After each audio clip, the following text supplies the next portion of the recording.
Hello friends, welcome to Sugan's cookery. இன்றைக்கி நம்ம பார்க்க போகிறது நான் ஸ்டிக்கி ப்ரௌன் ரைஸ் வந்து எப்படி சமைக்கிறது அப்படிங்கிறது தாங்க. ப்ரௌன் ரைஸ்னால் வேறு ஒன்றும் இல்லை, கைக்குத்தல் அரிசி தான். வெயிட் லாஸ் ஜேர்னியில் இருக்கிறவங்களுக்கு கண்டிப்பாக இதை வந்து நீங்கள் கேள்விப்பட்டிருப்பீங்க, இல்லை ட்ரை பண்ணியிருப்பீங்க. ஸோ அந்த ரெசிபி தான் இன்றைக்கி பார்க்க போகிறோம்.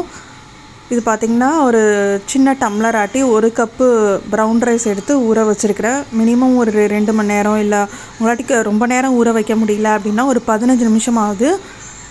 இதை நல்லா ஊற வச்சுக்கோங்க. அப்போ தான் நம்மளுக்கு வெந்ததுக்கப்புறம் நல்லா கொஞ்சம் சாஃப்டாக இருக்கும். அதுக்காக தான் ரைஸை வேக வைக்கிறதுக்கு ஒரு பெரிய சாஸ் பேனில் 3/4 வாசி தண்ணி இருக்கிற மாதிரி வந்து ஊற்றி அதை நல்லா கொதிக்க வச்சுருக்கேன். தண்ணி நல்லா கொதிக்கும்போது நம்ம ஊற வச்சு வச்சுருக்கிற ப்ரௌன் ரைஸை நல்லா வடிச்சிட்டு இந்த தண்ணியில் சேர்த்துடலாம்.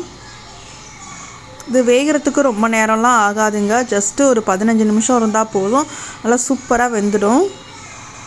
இப்போது ஸ்டவ்வை வந்து மீடியம் ஃப்ளேமில் வச்சுட்டு இதை வந்து மூடி போட்டு வச்சிடலாம்.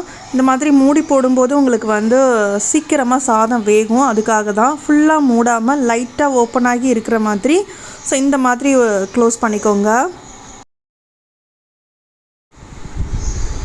இப்போது 15 நிமிஷம் ஆயிடுச்சு. நம்ம வந்து ப்ரௌன் ரைஸ் வெந்திருக்கா அப்படின்னு செக் பண்ணலாம். ப்ரௌன் ரைஸ் வேகிறதுக்கு ஜென்ரலாக 10லேருந்து 15 நிமிஷம் தாங்க ஆகும். ஒரு 10 நிமிஷம் நீங்கள் மீடியம் ஃப்ளேமில் வச்சதுக்கப்புறம் செக் பண்ணி பாருங்கள் எப்படி இருக்குது அப்படின்னு சொல்லிட்டு. ஸோ இப்போ பார்த்தீங்கன்னா நான் சாதம் வெந்திருக்கான்னு செக் பண்ணுறதுக்கு சாதத்தை எடுத்து கையில் வச்சு இப்படி நசுக்கி பார்க்குறேன். நல்லா மசியுது அப்படின்னா நம்மளோட சாதம் வந்து நல்லா வெந்துருச்சு அப்படின்னு அர்த்தம். இதை உடனே நம்ம வடிகட்டிடலாம். ஸோ இந்த மாதிரி வடிகட்டிட்டு நம்ம சாதத்தை எடுத்து நீங்கள் சூடாக ஹாட் பேக்கில் வச்சுக்கணுன்னா வச்சுக்கலாம், இல்லைன்னா நீங்கள் வந்து டேரெக்டாக வந்து சர்வ் பண்ணணும் அப்படின்னாலும் சர்வ் பண்ணலாம். ஸோ அவ்வளோதான், நல்ல உதிரியான ப்ரௌன் ரைஸ் வந்து ரெடி ஆகிடுச்சு. இந்த ப்ரௌன் ரைஸ் வச்சு நீங்கள் ஃப்ரைட் ரைஸ், அதுக்கப்புறம் வந்து முட்டை சாதம், இந்த மாதிரி கிளறின சாதம் செய்யலாம், இல்லை டேரெக்டாக வந்து சாம்பார், புளிக்குழம்பு அது கூடயும் ஊற்றி சாப்பிட்லாம். இது வந்து வெயிட் லாஸுக்கு ரொம்பவே ஹெல்ப் பண்ணும். ஸோ இது எல்லோரும் உங்களுக்கு தெரியும்னு நினைக்கிறேன். ஸோ அவ்வளோதாங்க.